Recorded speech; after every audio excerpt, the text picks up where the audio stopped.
Hallo zusammen, herzlich willkommen bei diesem neuen Video. Jetzt denkt ihr sicher, wieso sehe ich so ein bisschen nicht so gut aus. Es geht darum, weil heute machen wir ein Umstyling und ich tue heute mal meine Haare wieder ein bisschen umtönen, weil mir ist die Farbe ein bisschen auf die Nerven gegangen, weil es nicht so gleichmäßig war. Und ich war kürzlich beim Coiffeur, habe die Spitzen schneiden und bei der Spitze hatte es ja noch blond. Also gestern bin ich heute noch waschen und dann bin ich geschlafen. Ich aber meistens, wenn ich schlafe, so die neuen Zöpfchen flechten, dass ich nicht am Morgen aufstehe und so eine Frisur habe. So geht es gerade noch. Und so sind sie im Naturzustand, sagen wir das so. Und meine Haare möchte ich heute probieren, dass ich die Farbe in diesem Stil bekomme. Mal schauen, ob es überhaupt annimmt, die Farbe. Vielleicht sieht man am Schluss gar nicht eine grosse Veränderung. Vielleicht ein klein, also ein klein wäre cool, wenn man etwas sehen. Also ich bin sehr gespannt, wie es am Schluss das Endresultat aussieht. Dann würde ich mal sagen, gehen wir mal rauf ins Bad. Ich wünsche euch ganz viel Spass mit diesem Video. Ich als erstes mache ich meine Haare auf Viertel oder so. Die da nicht brauchen, weg.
Ja, jetzt bin ich einfach eigentlich nur noch am Farbe verteilen. Ich habe noch Reste. Ich habe darum 2 Paprika gekauft, weil meistens lenkt mir eine nicht, weil ich so viel Haar habe.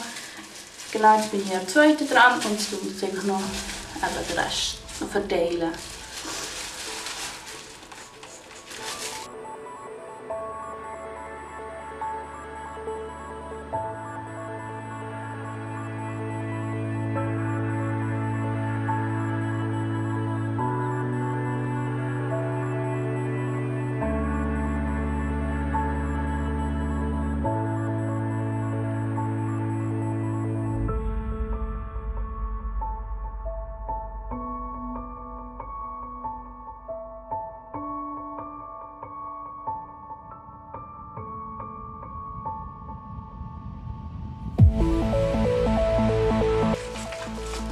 Es geht am Ende zu.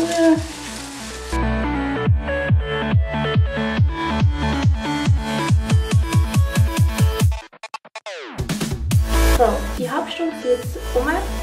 Jetzt tut man mal das Zeug hier rauswaschen. So, dann würde ich mal sagen, tun wir das mal rausspülen.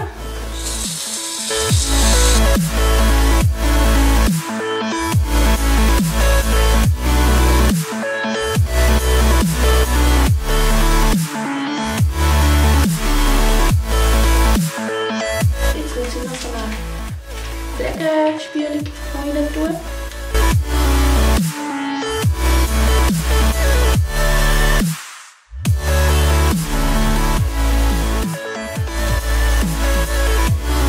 So, gebürstet haben wir jetzt. Die Spülung ist auch ausgewaschen. Jetzt gehen wir zum Föhnen.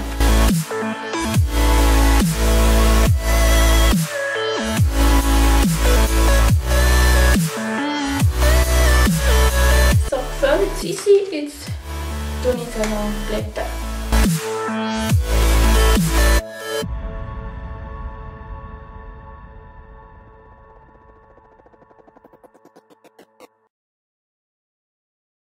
When I saw you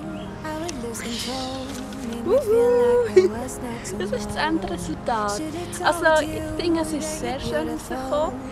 Wo es auf der Packung ist, so ein anderes Braun drauf war, so ein ganz wenig heller. Aber ich finde das auch sehr schön. Es hat noch ein Rotstich drin, also wie ein Kastanienbraun. Und ich finde, es passt mir, ist mal etwas Neues. Und ihr könnt auch gerne schreiben unten in den Kommentaren, was ihr meine Veränderung findet. Und hier unten könnt ihr uns abonnieren. Wenn euch das Video gefallen hat, gebt doch einen Daumen gegen oben. Wir sehen uns im nächsten Video. Tschüss zusammen!